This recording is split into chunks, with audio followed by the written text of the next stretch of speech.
LAC पर झुका चीन, अब भारत के सामने अच्छे अच्छे नीचे ही रहने वाले हैं। जी हां, दुनिया के सामने चीन की ऐसी फजीयत और बेइज्जती पहले कभी नहीं हुई। जो चीन कल तक अपनी दादागिरी और आक्रामक रवैया दिखाता था, आज भारत की एक कड़ी शर्त के सामने पूरी तरह लाचार और बैकफुट पर नजर आ रहा है। जी हां, मैं ऐसा क्यों कह रहा हूं, बताते हैं विस्तार से। नमस्कार, मैं हूं अनुराग पांडे और स्वागत करते हैं आप सभी का भारत एक्सप्रेस में। दरअसल हाल ही में भारत के राष्ट्रीय सुरक्षा सलाहकार यानी कि एनएसए अजीत डोभाल और चीनी विदेश मंत्री वांग यी के बीच 25वें दौर की विशेष प्रतिनिधि यानी कि स्पेशल रिप्रेजेंटेटिव स्तर की महत्वपूर्ण बैठक आयोजित हुई। इस मीटिंग में चीन के सुर पूरी तरह से बदले हुए दिखे। 2020 के गलवान संघर्ष के बाद से बड़ी बड़ी बातें करने वाला चीन अब भारत के सामने हाथ जोड़ने की नौबत पर आ गया है और अच्छे पड़ोसी बनने की गुहार लगा रहा है। लेकिन भारत ने भी अपनी कूटनीति और सैन्य ताकत का लोहा मनवाते हुए बीजिंग को उसकी असली औकात याद दिला दी है। भारत ने चीन के घमंड को चूर चूर करते हुए अंतर्राष्ट्रीय मंच पर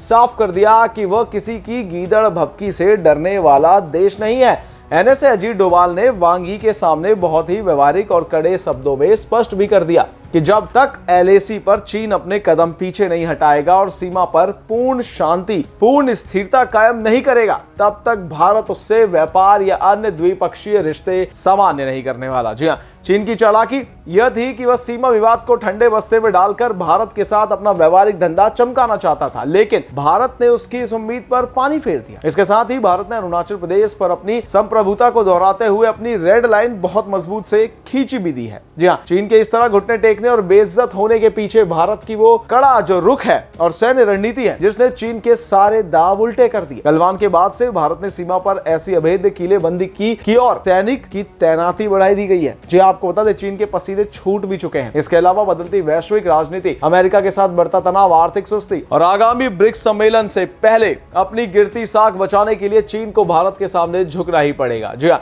चीन को अब यह बात पूरी तरह समझ आ चुकी है कि आज का भारत अपनी सीमाओं की रक्षा पूरी ताकत के साथ करना जानता है और अपनी शर्तों पर बात करता है। भारत ने दुनिया को दिखा दिया है कि अब नियम चीन नहीं बल्कि भारत तय करने वाला है। भारत ने चीन के किसी भी जुबानी वादे पर भरोसा ना करते हुए अपनी नीति साफ करी है कि बातचीत अपनी जगह है, लेकिन सतर्कता और सीमा सुरक्षा से कोई समझौता नहीं।